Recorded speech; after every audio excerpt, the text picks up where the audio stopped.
We all have our good days and our bad days. What is today? We'll find out.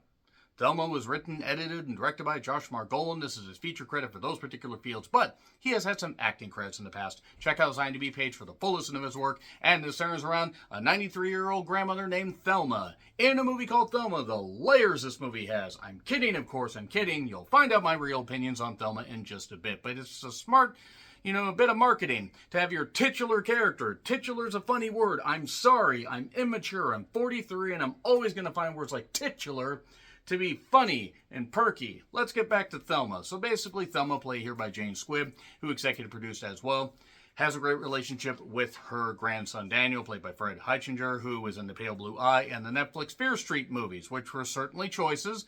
Love the Fear Street books. Check out my review of those.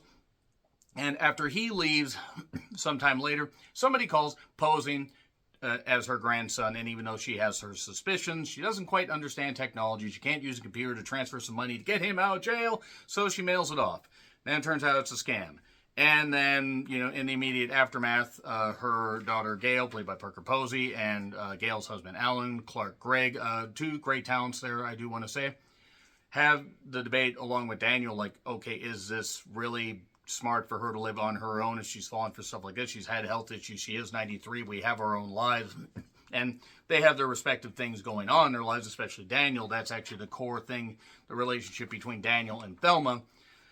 And naturally, Thelma is not going to take this lying down, even at 93 years old, so she sets off to get her money back. Fortunately, she doesn't have to do this alone, because she runs into a friend of hers in a retirement home named Ben, played by the late Richard Roundtree, who died about a year ago around this time. Yes, Shaft himself. Can you dig it? Well, somebody did, because he hasn't been around for a year. I'm sorry, I had to. And also Malcolm McDowell is in this as well.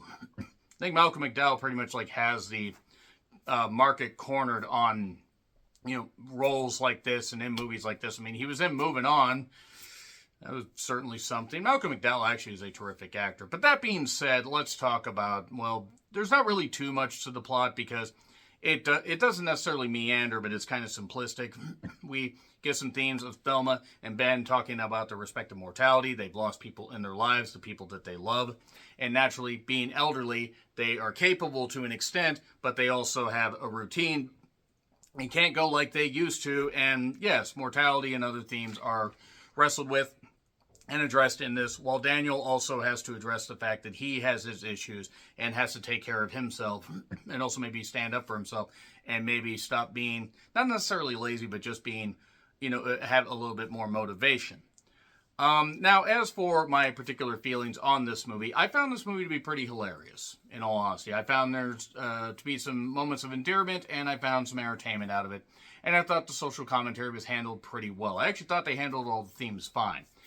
I have some issues. I don't feel like Gail and Alan were fleshed out characters, and there were a few things that I think tonally did. Some of the serious and comedy stuff did work, and then sometimes they didn't. And when they didn't, they really didn't. That being said, Josh Margolin did put a lot of personal love into this, because this is a story based on his 103-year-old grandmother named Thelma, so true to life, nearly getting scammed out of a whole bunch of money, and he decided to turn that into something. And okay, good. Use real-life situations, personal issues draw money, as the late, great Jerry Jarrett used to say.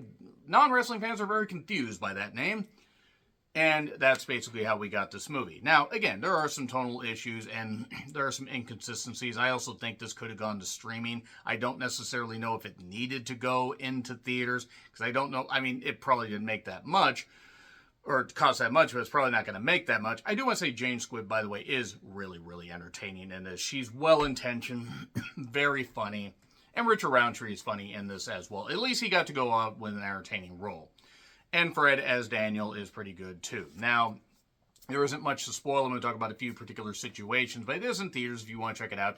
And again, make sure to keep in contact with your parents, any elderly relatives that you have a good relationship with. If you don't bother, don't do that, and everything if they weren't nice to you. But if they were nice to you, make sure you keep, contact with them, because they were there for you through a whole lot of stuff, and it's good for you to be there for them. But good performances, great comedy, some issues, but mostly overall good. 3, 2, 1, and spoilers.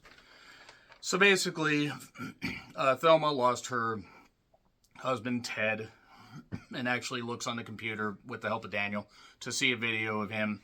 And it's, it's nice. It's nice to see some stuff where she's like, reflecting on Ted and using the internet, not necessarily understanding the internet. But she does understand enough that she has a smartphone and can actually sync it with her hearing aids. So she actually can hear, using the microphone saying, to hear when her family's basically having a conversation about putting her in a retirement home.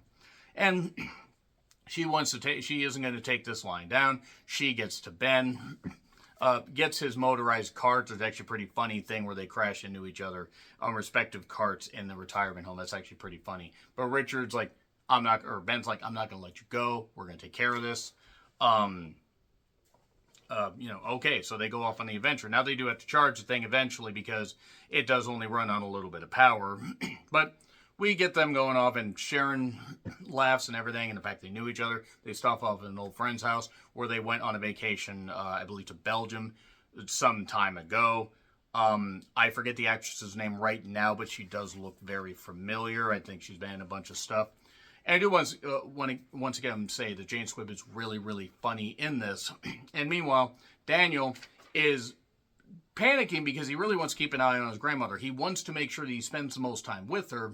And there are some issues with the relationship he has with his parents. He broke up with his girlfriend, or his girlfriend broke up with him while they're on a break.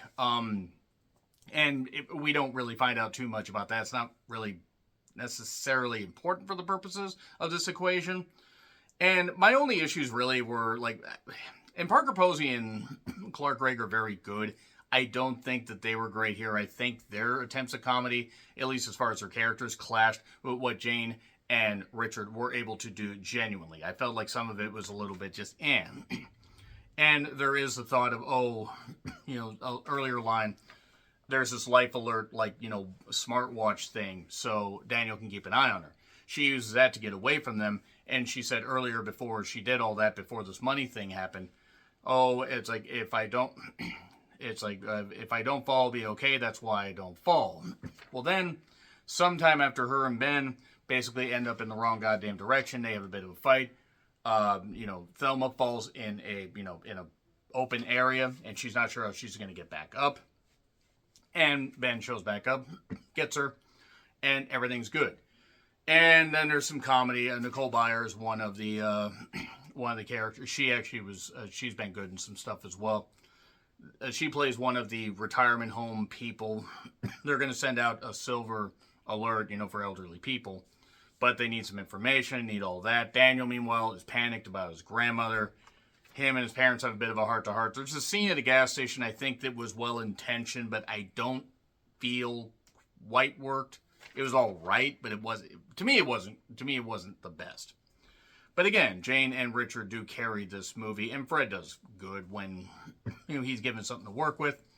And basically, Thelma and Ben end up on this whole they end up on the tail end of this adventure. Friends stop by. They happen upon the address, and it happens to be this light shop that Malcolm McDowell and his grandson run. And Malcolm McDowell is very, very elderly. He's just doing it to keep the lights on because people are, scamming everybody out of all this stuff. And there is a funny moment where the grandson tries to escape after, and Richard Roundtree was out there trying to communicate with Thelma after her phone got broken. He trips up the grandson. The grandson, bashes his head. And then it's elderly people trying to use the computer while Daniel's on the phone telling her, always hit the X. It's not always red. Figures it out. They figure out a way to transfer the money back in. Everything works. Thelma understands her mortality, understands her relationship with Ben.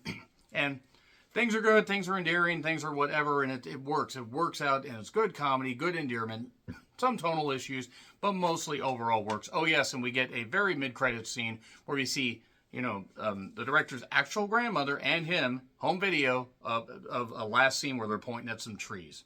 Or she's pointing at some trees. And it was very sweet and very endearing. It was a nice way to wrap up the story. So it's a little bit of heart-stringy, tuggy, and all that. And it works, despite the issues. B+, I'm going to say I really did enjoy this. I thought it was very entertaining. Check it out. Let me know what you thought in the comments. Like, share, subscribe, Twitter handle in the description. I'm John Rickland. I'll see you soon.